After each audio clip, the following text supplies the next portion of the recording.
بسم الله الرحمن الرحيم. السابقون الأولون من المهاجرين والأنصار والذين اتبعوهم بإحسان رضي الله عنهم ورضوا عنه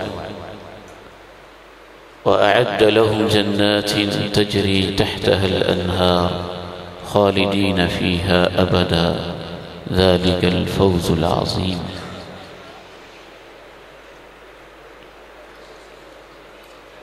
ہر وہ شخص جس نے ایمان کی حالت میں اللہ کے پیارے نبی صلی اللہ علیہ وسلم سے ملاقات کی ہو اور ایمان ہی کی حالت میں اس کی وفات ہوئی ہو، اسے صحابی کہتے ہیں.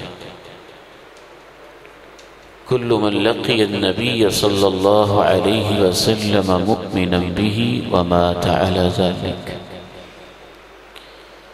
چاہے اس نے ملاقات زندگی بھر کی رفاقت کے لیے کی ہو، چاہے اس نے ملاقات ایک دو سالوں عشروں کے لیے کی ہو، چاہے اس نے ملاقات ایک دو ہفتوں کے لیے کی ہو، چاہے اس نے ملاقات ایک دن ایک رات کے لیے کی ہو، چاہے اس نے ملاقات ایک لمحے کے لیے کی ہو، ایک لمحے کی ملاقات بھی اس کو شرف صحابیت کے مقام پر فائز کر دیتی ہے. صحابہ کرام کا قرآن مجید میں اس قدر زیادہ تذکرہ ہے کہ سینکڑوں آیات صحابہ کے تذکرے سے بھری پڑی. اللہ تعالیٰ نے بدر والے صحابہ کا علیحدہ تذکرہ کیا. وَلَقَدْ نَصَرَكُمُ اللَّهُ بِبَدْرٍ وَأَنْتُمْ أَذِلَّةٌ، احد کے صحابہ کا علیحدہ تذکرہ کیا. وَإِذْ تُبَوِّئُ الْمُؤْمِنِينَ مَقَاعِدَ لِلْقِتَالِ،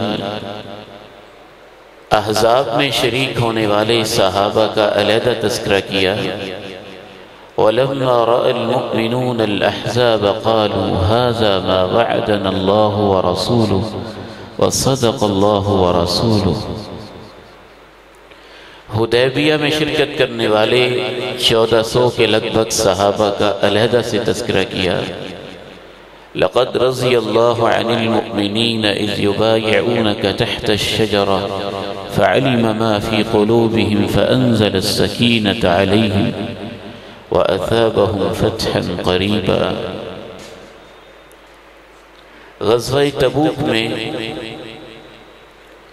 جو 30,000 کے لگ بھگ صحابہ کرام 1,00,000 رومیوں کے مقابلے میں نکلے اور وقت کی سپر پاور رومن امپائر کے ساتھ انہوں نے ٹکر لی اور مدینہ منورہ سے 900 کلومیٹر کے لگ بھگ فاصلہ طے کیا. ان 30,000 صحابہ کا قرآن نے علیحدہ تذکرہ کیا. اس کے بعد فوج در فوج جتنے بھی صحابہ کرام دین میں داخل ہوتے رہے، السابقون الاولون سے لے کر آخری صحابی تک، ڈاکٹر حمید اللہ رحمہ اللہ کی تحقیق کے مطابق کوئی 1.5 لاکھ کے لگ بھگ صحابہ کرام ہیں. ان سب کا اللہ نے اپنے قرآن میں جامع انداز میں علیحدہ تذکرہ کیا.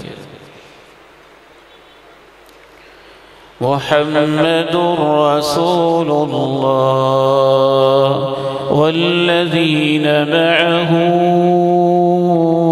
اشداء علی الكفار رحماء بینہم تراہم رکعا سجدا يبتغون فضلا من الله الله ورضوانا. تمام صحابہ کا تبصرہ کرتے ہوئے السابقون الاولون سے لے کے اینڈ تک ایک اور مقام پہ جامع انداز میں اللہ نے یوں بھی کہا والسابقون الأولون من المهاجرين والأنصار والذين اتبعوهم بإحسان رضي الله عنهم ورضوا عنه وأعد لهم جنات تجري تحتها الأنهار خالدين فيها أبدا. صحابہ کی ہستیاں وہ ہیں کہ اللہ رب العالمین نے قرآن مجید کے نزول سے پہلے ہی اور صحابہ کی آمد سے پہلے ہی تورات و انجیل میں بھی ان کا تذکرہ کیا. میں تو یہاں تک سمجھتا ہوں کہ اللہ رب العزت نے صحابہ کے جہاد کا بھی تذکرہ کیا، صحابہ کی شہادت کا بھی تذکرہ کیا، صحابہ کے جذبات کا بھی تذکرہ کیا، صحابہ کے ایمان کا بھی تذکرہ کیا، صحابہ کے عقیدے کا بھی تذکرہ کیا، ان کے رکوع کا بھی تذکرہ کیا، ان کے سجود کا بھی تذکرہ کیا، ان کی صبحوں، ان کی شاموں، ان کی خلوتوں، ان کی جلوتوں کا بھی تذکرہ کیا، حتیٰ کہ اللہ رب العالمین نے صحابہ کرام کی نیتوں اور دل کے ارادوں کا بھی تذکرہ کیا. ایک مقام تو ایسا ہے کہ میں اسے پڑھ کے عش عش کر اٹھتا ہوں. عربی زبان کے ایک طالب علم کے حوالے سے اور اس حوالے سے کہ آپ کلیہ دارالقرآن کے طلبہ ہیں، حضرت قاری نوید الحسن لکھوی حفظہ اللہ ورعا بھی تشریف فرمائیں. میں ان کی خدمت میں ادب سے گزارش کروں گا، قرآن مجید کے ایک طالب علم کی حیثیت سے میں تو جب ان جیسے مشائخ کو سنتا ہوں نا، اللہ کو گواہ بنا کے کہتا ہوں، مجھے تیوں محسوس ہوتا ہے مد کا بھی کوئی مفہوم ہے، قلقلہ کے اندر بھی کوئی مفہوم ہے، تفخیم کا بھی کوئی معنی ہے، ترکیب کے اندر بھی کوئی بین السطور معانی پائے جاتے ہیں، حروف کی صفات کے اندر بھی کوئی معانی پائے جاتے ہیں، تفشی کی صفت ایک اپنے انداز میں کوئی معنی ادا کر رہی ہوتی ہے. چند لمحوں کے لیے اس آیت مبارکہ میں ذرا آپ نے ڈوب کے میرے ساتھ غور کرنا ہے. من المؤمنین رجال صدقوا ما عاهدوا الله عليه فمنهم من قضى نحبه ومنهم من ينتظر وما بدلوا تبديلا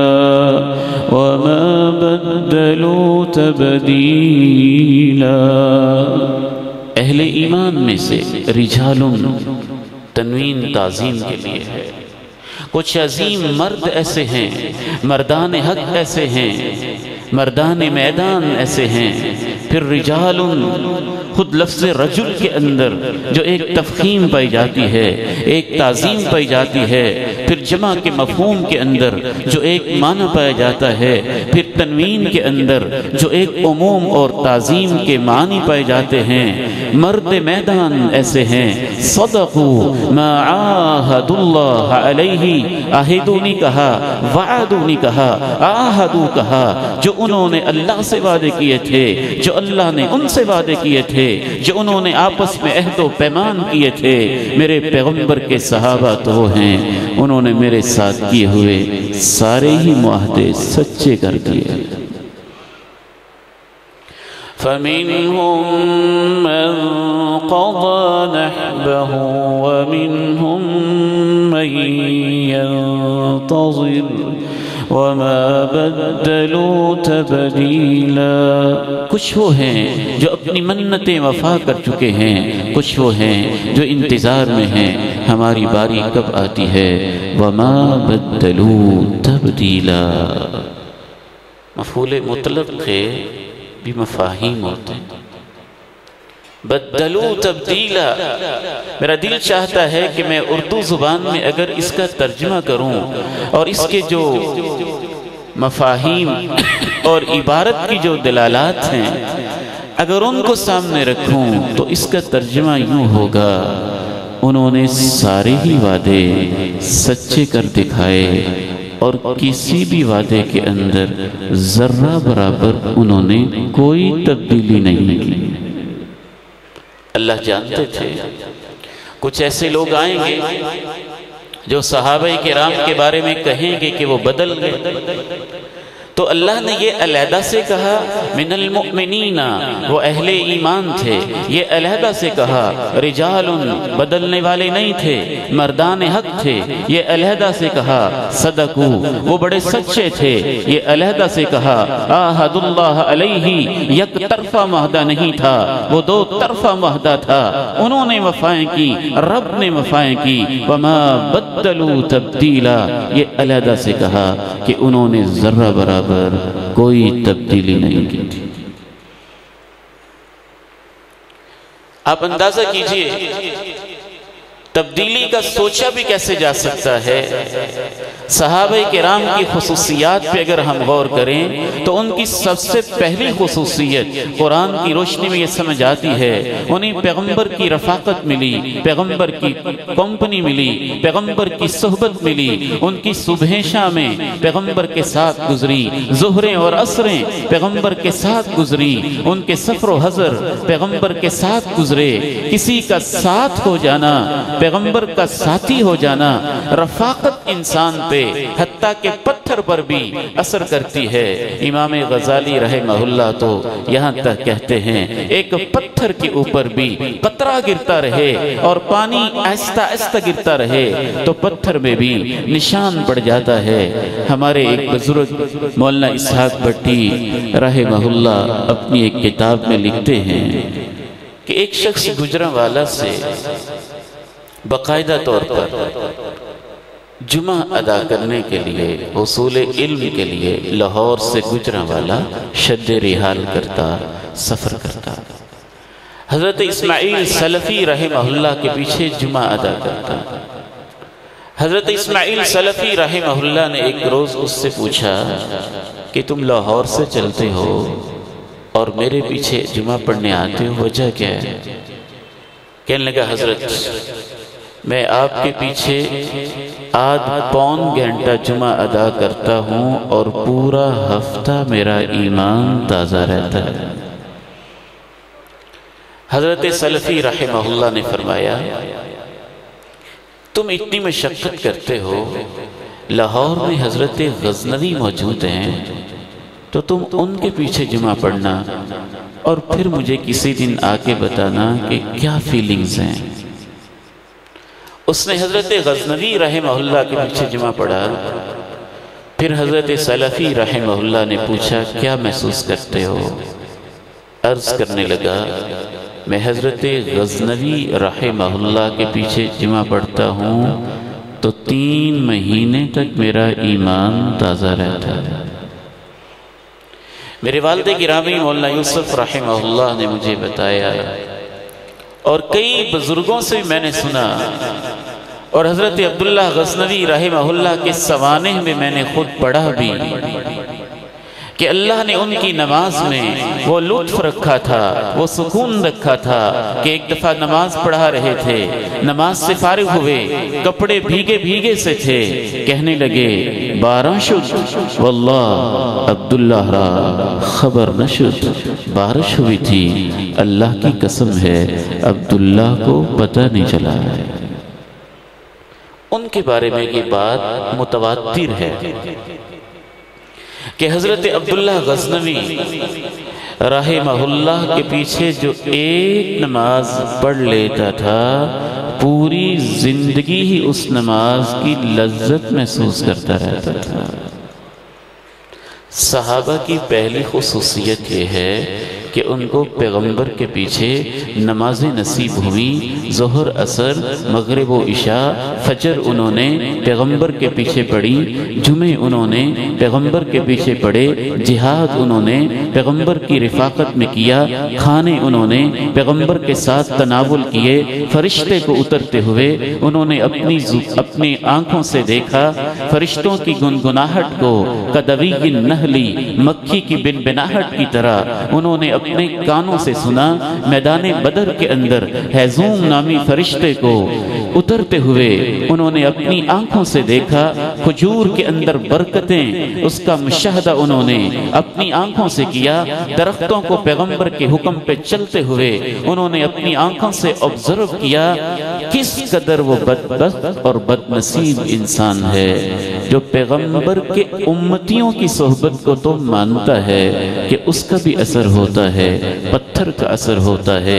ایک اس لکڑی کو کاریگر کا ہاتھ لگ گیا ہے تو یہ لکڑی ڈائس بن گئی ہے، یہ عام لوہا تھا، کاریگر کو ہاتھ لگا ہے، کاریگر نے اسے ہاتھ لگایا تو یہ ایک مائک بن گیا ہے۔ یہ عام پتھر ہی تو تھے، کاریگر کا ہاتھ لگا ہے، یہ ماربل بن گئے ہیں۔ سونے کی کان کو کاریگر کا ہاتھ لگتا ہے تو زرو جواہرات بن جاتے ہیں، زیورات بن جاتے ہیں، حسن و جمال بن جاتے ہیں۔ پیغمبر کے صحابہ کی سب سے پہلی خوبی یہ ہے کہ انہوں نے اللہ کے پیغمبر کی صحبت میں دین و ایمان کی منزلیں طے کی۔ ان کا ایمان اس لیول کا تھا کہ جناب عمر ابن عبدالعزیز رحمہ اللہ رحمۃ واسعہ، ان کے حوالے سے ایک شخص جناب عبداللہ ابن مبارک سے پوچھتا ہے کہ ایک خلیفہ امیر المومنین جناب امیر معاویہ ہیں اور ایک خلیفہ امیر المومنین جناب عمر بن عبدالعزیز ہیں۔ جناب عمر بن عبدالعزیز کا وہ عہد مسعود ہے جس میں زکوٰۃ دینے والا گلیوں گلیوں ڈھونڈتا پھرتا اور کوئی لینے والا میسر نہ ہوتا۔ وہ سوال کرتا ہے امیر معاویہ افضل ہیں یا عمر بن عبدالعزیز افضل ہیں؟ حضرت عبداللہ ابن مبارک جو جواب دیتے ہیں یہ ہمارا منہج ہے، یہ ہمارا عقیدہ ہے۔ جناب عبداللہ ابن مبارک رحمہ اللہ فرماتے ہیں لغبار دخل فی منخری فرس معاویة مع رسول اللہ صلی اللہ علیہ وسلم فی سبیل اللہ خیر من عمر بن عبد العزیز کذا و کذا مرہ وفی لفظ الف مرہ۔ کہتے ہیں تم یہ پوچھتے ہو امیر معاویہ افضل ہیں کہ عمر بن عبدالعزیز افضل ہیں؟ اللہ کی قسم جناب امیر معاویہ نے پیغمبر کی قیادت میں گھوڑے کی پیٹھ پہ بیٹھ کے جو اللہ کی راہ میں جہاد کیا، گھوڑے کی ٹاپ سے جو گرد و غبار اٹھی اور وہ گرد و غبار امیر معاویہ کے چہرے انور کو ٹچ کرتی رہی اور ان کے ناک کے نتنوں کے اندر داخل ہوتی رہی اور اس کے گھوڑے کے نتنوں میں بھی داخل ہوتی رہی، وہ گرد و غبار بھی جو پیغمبر کی قیادت میں راہ جہاد کے اندر اٹھتی رہی، امیر معاویہ کے گھوڑوں کے ٹاپوں سے وہ گرد و غبار بھی عمر بن عبدالعزیز سے 1000 گنا افضل ہے۔ اولئک اصحاب محمد صلی اللہ علیہ وسلم لا یقاس بہم احد۔ یہ محمد کے ساتھی ہیں، ان کے رفیقان کار ہیں، ان کے ساتھ کسی کو کمپیر نہیں کیا جاتا، ان کے ساتھ کسی کا موازنہ نہیں کیا جاتا۔ میرا ایمان تو یہاں تک کہتا ہے کہ صحابہ کا ایمان اس لیول پہ پہنچ گیا تھا کہ اگر آپ لوگ مل کر بھی، بلکہ بعض صغار صحابہ مل کر بھی، وہ جو کبار صحابہ تھے ان کا کا یوں مقابلہ نہیں کر سکتے کہ اگر ایک شخص احد پہاڑ کے برابر سونا خرچ کر دے اور ایک صحابی اپنی مٹھی کے اندر کوئی مٹی ہی اللہ کی راہ میں دے دے تو صحابہ کا صدقہ کیا ہوا مٹھی بھر مٹی کا صدقہ بھی احد پہاڑ کے سونے سے اللہ کے ہاں زیادہ قیمتی ہوتا ہے، کیونکہ ان کے ایمان کا لیول یہ تھا۔ دوسری خصوصیت صحابہ کی یہ تھی کہ انہوں نے پیغمبر علیہ السلام سے قرآن مجید کو براہ راست سیکھا اور اس انداز میں سیکھا اور پھر اس انداز میں اس پہ عمل کیا کہ رب کریم نے عرش معلیٰ پہ مستوی ہو کر صحابہ کے نام لے کر کہا، اے میرے محبوب جاؤ اپنے فلاں صحابی سے کہو آج وہ آپ کو قرآن کی تلاوت سنائے۔ تیسری خصوصیت صحابہ کی یہ تھی کہ انہوں نے دین کے لیے محنتیں کی، قربانیاں کی، جانوں کے نذرانے پیش کیے اور اس حد تک پیش کیے جسمانی اذیتیں بھی برداشت کی، مالی قربانیاں بھی پیش کی، اولاد کے نذرانے بھی پیش کیے، جسم و جان کو چھلنی بھی کیا، ان کے جسموں سے خون کے فوارے بھی پھوٹے۔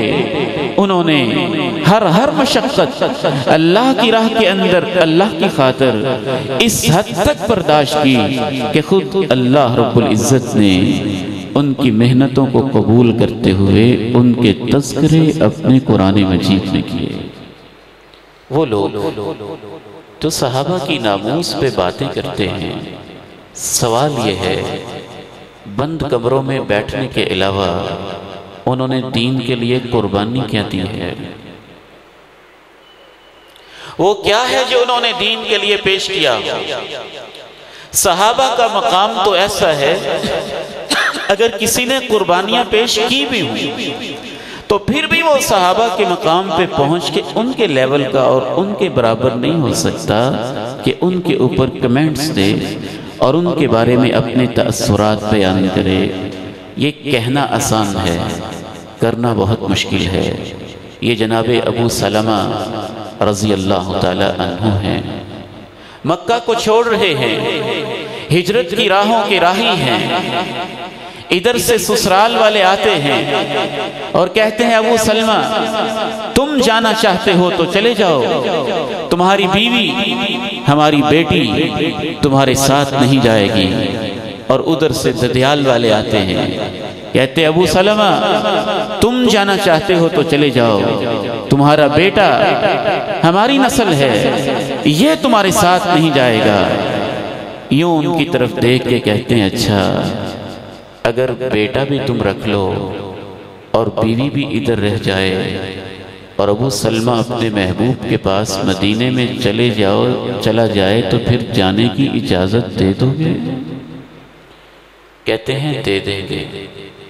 فیصل آباد کے میرے بیٹوں عزیزوں بزرگوں، کہنا آسان ہے، ذرا تصور میں تو لائیں کہ بیوی ادھر ادھر کھینچی جا رہی ہو، بیٹے کو ادھر کھینچا جا رہا ہو، مال و اسباب مکہ میں رہ رہے ہیں اور یہ آفر بھی موجود ہو اگر تم مکہ میں رہو دین کو چھوڑ دو تو پھر تمہیں کچھ نہیں کہا جائے گا، تم ہمارے داماد ہو۔ لیکن وہ یہ کہتے ہوئے اگر یہ سب کچھ ادھر رہ جائے اور میں مدینے والے کے پاس چلا جاؤں تو جانے دو گے؟ کہتے ہیں جانے دیں گے۔ کہتے ہیں پھر اللہ کے دین کی خاطر سارا کچھ ہی تم رکھ لو، میں اللہ کے پیغمبر کا ساتھ نہیں چھوڑ سکتا۔ من المؤمنین رجال صدقوا ما عاهدوا اللہ علیہ فمنهم من قضى نحبه ومنهم من ينتظر وما بدلوا تبديلا۔ مصعب بن عمیر رضی اللہ عنہ ارضا مکہ کے شہزادے تھے، روزانہ کپڑے بدلتے تھے، جہاں سے گزرتے تھے راہوں کی شوخیاں بتاتی تھی کہ یہاں سے مصعب بن عمیر رضی اللہ تعالیٰ عنہ گزر کے گئے ہیں، اور جب جام شہادت نوش کی ہے تو کیفیت یہ ہے کہ مال وراثت میں ایک چادر بھی پوری موجود نہیں جس میں ان کو کفن ہی دیا جا سکے۔ اگر پاؤں کو ڈھانپتے ہیں تو سر ننگا رہ جاتا ہے، سر کو کور کرتے ہیں تو پاؤں باہر نکلے رہ جاتے ہیں۔ من المؤمنین رجال صدقوا ما عاہدوا اللہ علیہ۔ جناب عثمان غنی رضی اللہ تعالی عنہ ایک غزوے کے موقع پر بہت اہم ایک پوائنٹ آپ سے عرض کرنا چاہتا ہوں، توجہ کیجئے گا۔ جناب عثمان غنی رضی اللہ تعالی عنہ ایک موقع کے اوپر 1000 دینار اللہ کی راہ میں خرچ کر دیتے ہیں۔ دینار کے بعد سکے اس دور میں 4 گرام کے برابر ہوتے تھے، تو 1000 دینار 4000 گرام تقریباً 4 کلو سونا بنتا ہے، جو جناب عثمان غنی رضی اللہ تعالیٰ عنہ ایک موقع پہ اللہ کی راہ میں دے دیتے ہیں۔ 300 اونٹ ایک موقع پہ وقف کر دیتے ہیں، مسجد کی جگہ کے لیے قربانیاں دے دیتے ہیں، کنواں خریدنے کے لیے قربانیاں دے دیتے ہیں۔ جب ان کی عمر 50-60 سال ہے، 45 سال ہے، اس وقت قربانیاں دے رہے ہیں، اور جب 80-85 سال کے ہو گئے تھے تو نعوذ باللہ اس وقت وہ کرپشن کرنے لگ گئے تھے۔ بعض لوگ علم و تحقیق کے نام پہ جو شرارتیں کرتے ہیں یا شوشے چھوڑتے ہیں، کہتے ہیں کہ عثمان غنی رضی اللہ تعالیٰ عنہ کی پالیسیز بدل گئی تھی۔ ایک لاجیکلی میں آپ سے سوال پوچھتا ہوں کہ جب مال کی ضرورت تھی، جب وہ اپنی جوانی میں تھے، جب ہرس جوان ہوتی ہے، 40-45-50 سال کی عمر میں 4 کلو سونا بھی دے رہے ہوں، زمینیں بھی وقف کر رہے ہوں، ہر طرح کی قربانیاں پیش کر رہے ہوں، اور جب آپ کا 21ویں صدی کا بھی وہ مسلمان جو بڑھاپے میں پہنچ کے اللہ اللہ کرنے لگتا ہے، تو عثمان غنی 85-86 سال کی عمر میں بڑھاپے پہ پہنچ کے بیت المال میں سے نعوذ باللہ کرپشن کرنے لگ گئے تھے۔ کوئی عقل، کوئی منطق، کوئی بصیرت، کوئی بات کرنے کی لاجک۔ میں تو یہاں تک کہتا ہوں، لوگ کہتے ہیں تاریخ میں لکھا ہے، ابن الاسیر نے لکھا ہے، فلاں نے لکھا ہے، فلاں نے لکھا ہے۔ کلیہ دار القرآن کے اندر اور فیصل آباد کے اس عظیم مرکز کے اندر، یہ شہر ہماری بھی مادر علمی ہے، علماء و مشائخ کی موجودگی میں پورے ایمان کے ساتھ یہاں تک کہنا چاہتا ہوں، تم مورخین کی باتیں کرتے ہو، ان کی کتابوں کی باتیں کرتے ہو، تاریخ کے حوالوں کی باتیں کرتے ہو، میرا ایمان تو یہاں تک کہتا ہے اگر وہ مؤرخ اپنی قبروں سے اٹھ کر زندہ ہو کے کھڑے ہو کے اور مردہ ہونے کے باوجود ہمارے سامنے بول کے بھی کہیں کہ عثمان غنی بدل گئے تھے، ہم کہیں گے تم جھوٹ بولتے ہو، رب کا قرآن سچ کہتا ہے۔ من المؤمنین رجال صدقوا ما عاهدوا الله عليه فمنهم من قضى نحبه ومنهم من ينتظر وما بدلوا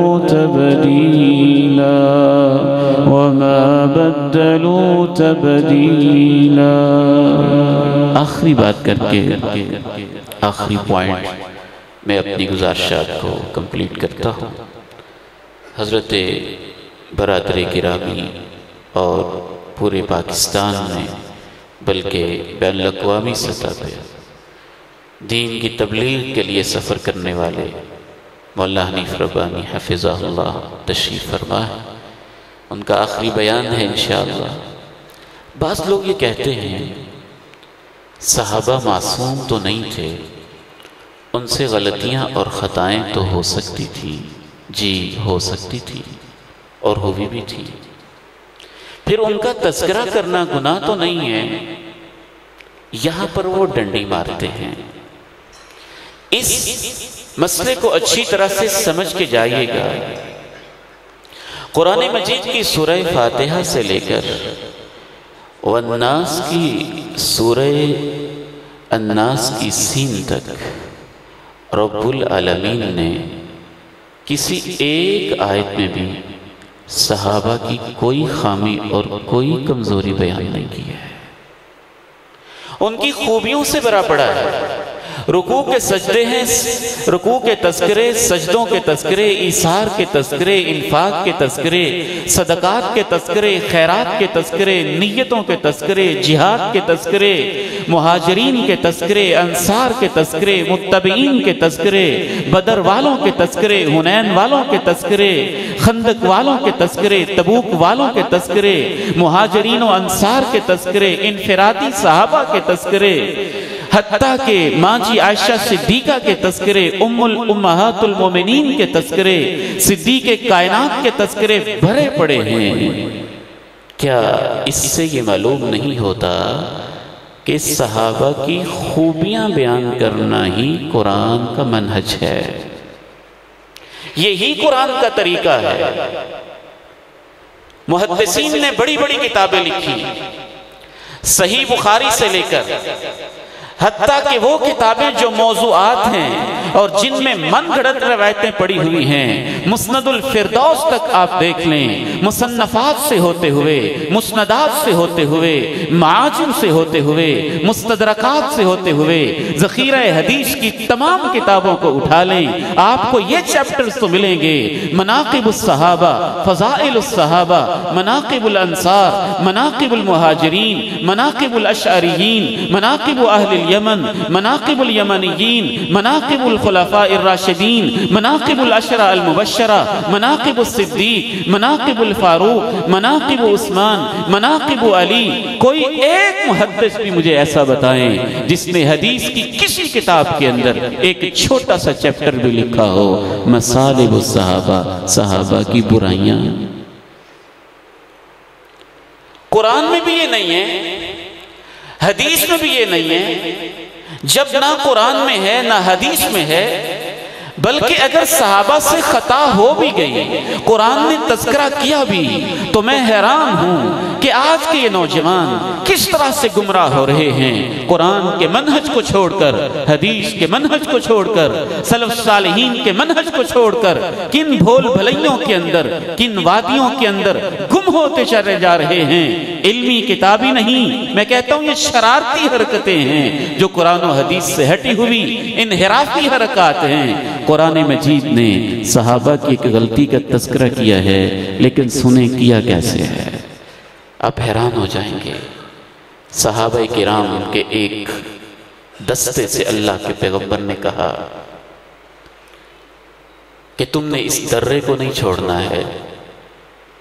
وہ تیر اندازوں کا ایک دستہ تھا، ان سے خطا ہوئی، درے کو چھوڑ دیا، نقصان ہوا، 70 لاشیں گری، صحابہ کرام زخمی ہوئے، لہو لہان ہوئے، پیغمبر کے جسم اطہر کے اوپر زخم لگے، خود کی کڑیاں چپ تک گئیں، جسم میں پیوست ہو گئیں، شدید نقصان ہوا۔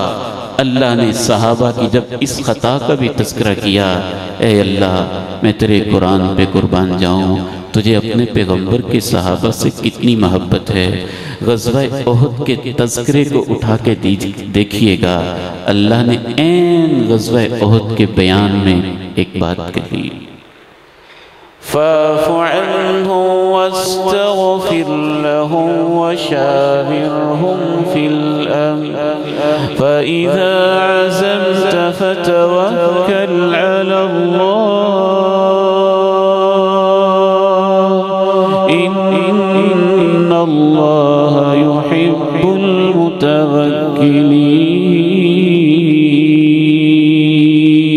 المتوكلين۔ اے میرے محبوب، صحابہ سے غلطی ہو گئی ہے، کوئی بات نہیں، آپ نے پھر بھی نرم ہی رہنا ہے۔ صحابہ کی غلطیوں پہ اللہ کے پیغمبر کو بھی حکم ہے کہ آپ نے نرم ہی رہنا ہے۔ فاعف عنہم، آپ نے ان کو معاف کرنا ہے۔ واستغفر لہم، صرف معاف ہی نہیں کرنا، اے میرے محبوب آپ نے بھی ہاتھ اٹھا کے مجھ سے دعا کرنی ہے، اے اللہ میرے صحابہ کی خطا میں نے بھی معاف کر دی ہے، تو بھی معاف کر دے۔ وشاورہم فی الامر، آئندہ اپنے مشوروں میں ان کو شریک بھی رکھنا ہے۔ صحابہ تو وہ ہستیاں ہیں، اگر ان سے ایک خطا ہو گئی، تم تو ان خطاؤں کی بات کرتے ہو جو تاریخ والوں نے گھڑی ہوئی ہیں، تم تو ان خطاؤں کی بات کرتے ہو جو جھوٹ کا پلندہ ہیں، تم ان خطاؤں کی بات کرتے ہو جن میں تم نے فیبریکیشن کی ہے، تم ان خطاؤں کی بات کرتے ہو جن کے معنی میں تم نے تحریف کی ہے، تم ان خطاؤں کی بات کرتے ہو جو تاریخ کے پلندے کے نیچے اور تاریخ کے دبیز پردوں کے نیچے اور تاریخ کی گرد و غبار کے نیچے اٹی پڑی ہوئی ہیں، کوئی نمایاں اور ثابت شدہ نہیں ہیں۔ میں اس خطا کی بات کرتا ہوں جس کا اقرار صحابی نے کیا، پیغمبر کی محفل میں کیا اور مدینہ منورہ میں کیا، پیغمبر نے اس پہ حد بھی نافذ کر دی، اس نے یہ کہہ بھی دیا مجھ سے خطا ہو گئی ہے، اقرار بھی کر لیا، حد بھی نافذ ہو گئی، رجم بھی کر دیے گئے، سنسار بھی کر دیے گئے، اللہ کی راہ میں پاک ہونے کی خاطر جامع شہادت کے مرتبے کے پہ ایک لحاظ سے فائز بھی ہو گئے۔ ایک صحابی کے اوپر ثابت شدہ خطا پہ ایک دوسرے صحابی نے ایک چھوٹا سا کمنٹ دیا، کہا اس پہ پردے پڑے ہوئے تھے، اس نے اپنے پردے کیوں چاک کر دیے، حتیٰ کہ اس کو اس طرح سے مار دیا گیا۔ اللہ کے پیغمبر نے کہا خبردار، جو تم نے میرے اس صحابی کے اوپر کوئی بات کی، تم باتیں کر رہے ہو اور میرا وہ صحابی تو جنت کی نہروں کے مزے لے رہا ہے۔ کہا اس نے تو ایسی توبہ کی ہے، اگر وہ ایک امت میں تقسیم کی جائے، ایک روایت میں یوں الفاظ آئے ایک واقعے کے بارے میں، اور ایک روایت میں آیا لو قسمت بین امہ، اور ایک روایت میں آیا لو قسمت بین 70، اگر وہ 70 لوگوں میں، 70 کا مطلب بھی بے شمار لوگوں میں، اور ایک روایت میں کہا ایک امت میں تقسیم کی جائے، تو میرے اس صحابی کی خطا کے بعد توبہ کا یہ انداز ایسا ہے کہ اس کی خطا کو بیان نہ کرو، اس کی تو توبہ ایسی ہے کہ اس کی توبہ اگر تقسیم کی جائے تو اللہ ایک امت کے گناہ بھی معاف کر دے گا۔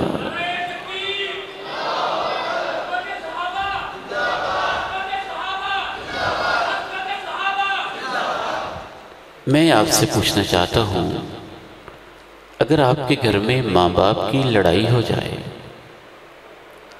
تو آپ اس کو ایک مستقل ٹاپک کے طور پر ممبر پہ بیٹھ کے بیان کرتے ہیں؟ آج لڑائی ہوئی تھی ہمارے گھر میں، ماں نے ایسے کہا تھا، باپ نے ایسے کہا تھا، اور پھر آپ پوچھتے ہیں اچھا تم بتاؤ تم میری ماں کے ساتھ ہو یا میرے باپ کے ساتھ ہو؟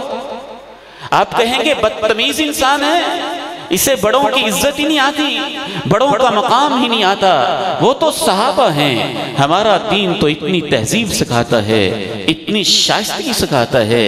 یہ مس یوز کے الفاظ استعمال کرنا کہ اماں عائشہ کو مس یوز کر دیا گیا تھا، فلاں صحابہ نے امت نال کم پایا سی، فلاں نے یہ گیم ڈالی تھی، فلاں نے یہ نیت اندر چھپائی ہوئی تھی۔ اللہ سے ڈرنا چاہیے۔ اللہ نے تمہیں صحابہ کے معاملات میں جج بنا کے بھیجا ہے؟ تم تو سمجھتے ہو کہ صحابہ مجرم ہیں اور میں جج ہوں اور میں ان کے فیصلے کر رہا ہوں، تم نے یہ کیا تھا اور تم نے یہ کیا تھا۔ ہمارا دین تو اتنی عزت اور توقیر سکھاتا ہے، اس بھری مجلس کے اندر ماں باپ نہیں، اس سفید داڑھی والے ایک بزرگ سے کوئی خطا ہو جائے اور میں ان کے سامنے بدتمیزی سے کہوں کہ تم نے ایسے کیا اور تم نے گیم پائی اور تم نے یہ کیا، ہمارا دین کہتا ہے بڑوں کے ساتھ ایسی بات کرنے والا پیغمبر کی امت میں سے نہیں ہے۔ لیس منا من لم یوقر کبیرنا ولم یرحم صغیرنا، وہ ہم میں سے نہیں ہے جو بڑوں کی عزت نہیں کرتا، وہ ہم میں سے نہیں ہے جو چھوٹوں پہ شفقت نہیں کرتا. ایک ہے سرسری طور پر کسی چیز کا بیان ہو جانا، اور ایک ہے اس کو موضوع تحقیق بنانا اور اس پہ فخر کرنا کہ میں نے اس کے اوپر لوگوں کو پی ایچ ڈی کروا دی ہے. مبارک ہو تم کو کہ تم اتنے بڑے جج ہو کہ تم نے ان صحابہ کی غلطیوں پہ لوگوں کو پی ایچ ڈی کروائی ہے جن صحابہ کی خوبیوں سے اللہ کا قرآن اور پیغمبر کی حدیثیں بھری ہوئی ہیں. تمہیں وہ پی ایچ ڈی مبارک ہو، اور ہمیں مناقب کی حدیثیں اور قرآن کی یہ آیات مبارک ہوں. میں آپ کو اللہ کا واسطہ دیتا ہوں کہ سوشل میڈیا کے پیچھے شیخ الاسلام امام ابن تیمیہ فرمایا کرتے تھے کہ ایک عام انسان کی غیبت کرنے سے انسان کے اعمال ضائع ہو جاتے ہیں. وہ مقدس ہستیاں جو صحابہ ہیں، تم نے 1450 سال بعد بھی ان کو معاف نہیں کیا. تم اب بھی ان کی غیبتیں کرتے ہو، تم اب بھی ان کے گوشت نوچ کے کھاتے ہو. جن ہستیوں نے اپنی جانیں اللہ کے دین کے لیے قربان کر دی اور قرآن نے ان کی تعریفیں کی، تم علم اور تحقیق کے نام پہ اس طرح کی شرارتیں کرتے ہو. یاد رکھیے، صحابہ کرام رضوان اللہ علیہم اجمعین سے محبت حبہم دین و ایمان و احسان. ان سے محبت دین ہے، ایمان ہے، اور ایمان کا سب سے اعلیٰ درجہ ہے. وَبُغْضُهُمْ كُفْرٌ وَنِفَاقٌ وَطُغْيَانٌ. ان کا دل میں بغض رکھنا کفر ہے، منافقت ہے، اپنی اوقات سے بڑھنے والی بات ہے. وَبِالْخَيْرِ نَذْكُرُهُمْ. ہمارا عقیدہ ہے ہم ہمیشہ صحابہ کی خوبیاں بیان کرتے ہیں، اور جو شخص بھی ان کی خامیاں بیان کرتا ہے، چاہے وہ یوں سینے پہ ہاتھ باندھتا ہو، اور چاہے وہ یوں رفع الیدین کرتا ہو، اور چاہے وہ جو بھی کرتا ہو، یہ عقیدے کی اتنی بڑی گمراہی ہے کہ صحابہ کی برائیاں کرنے والا اپنے اعمال بھی ضائع کر لیتا ہے اور اہل سنہ کے منہج سے بھی فارغ ہو جاتا ہے. اس عقیدے کو سمجھیے، اس کو دل میں بٹھائیے. صحابہ کی محبت، صحابہ کی عظمت کے پہرے دار بن جائیے. اپنے بچوں کو بھی سلف صالحین صحابہ کی محبت ایسے سکھاتے تھے جیسے قرآن کی آیات سکھاتے تھے. ایک وعدہ میں آپ سے لینا چاہتا ہوں، کر لیں گے وعدہ انشاءاللہ. ہر گھر کے اندر نا ایک کتاب ہونی چاہیے، اور اس کی سٹڈی ہونی چاہیے، اور سٹڈی سرکل ہونا چاہیے. باپ بیٹھ کے پڑھ لے، بھائی بیٹھ کے پڑھ لے، اور باقی سارے سنیں. قرآن حدیث تو ہونا ہی چاہیے انشاءاللہ، لیکن قرآن حدیث کے بعد وہ کتاب ہے حیات صحابہ کے درخشاں پہلو، پڑھیں گے انشاءاللہ. محمود احمد غضنفر صاحب کی کتاب ہے، صحابہ کی زندگیاں لکھی ہوئی ہیں. آپ کے ایمان تازہ ہو جائیں گے، آپ صحابہ کی شان آپ کو سمجھ میں آئے گی. میں حیران ہوتا ہوں، لوگ اتنے بدتمیز ہو چکے ہیں. جس بندے کو استنجا کا طریقہ نہیں آتا نا، استنجے کا طریقہ نہیں آتا، اور جس کو شاید اللہم باعث بینی کا ترجمہ نہیں آتا، وہ آ کے پوچھتا ہے تم علی کے ساتھ ہو یا معاویہ کے ساتھ ہو؟ علی ٹھیک تھا کہ معاویہ ٹھیک تھا؟ تمہارے چھوٹے بھائی لگتے ہیں وہ. تمہیں جج بنایا اللہ نے، تم اپنے کرنے کے کام تو کرو. تم کن چکروں کے اندر پڑے ہوئے ہو؟ تم کن معاملات کے اندر پڑے ہوئے ہو؟ سلف صالحین نے تو اس باب کو بند کیا تھا. قرآن مجید کا یہ منہج نہیں، سلف صالحین کا یہ منہج نہیں، احادیث کا یہ طریقہ نہیں. تو آپ نے اپنے گھروں میں کیا تذکرے کرنے ہیں؟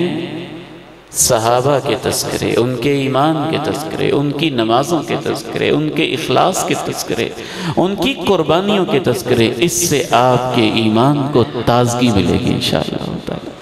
جو مائیں بہنیں بیٹیاں بیٹھیں نا، وہ صحابہ کی سٹوری سنائیں، صحابہ کے واقعات سنائیں. پہلے خود پڑھیں پھر اس کو سنائیں، تو آپ انشاءاللہ صحابہ کے حالات پڑھیں گے نا انشاءاللہ تعالی.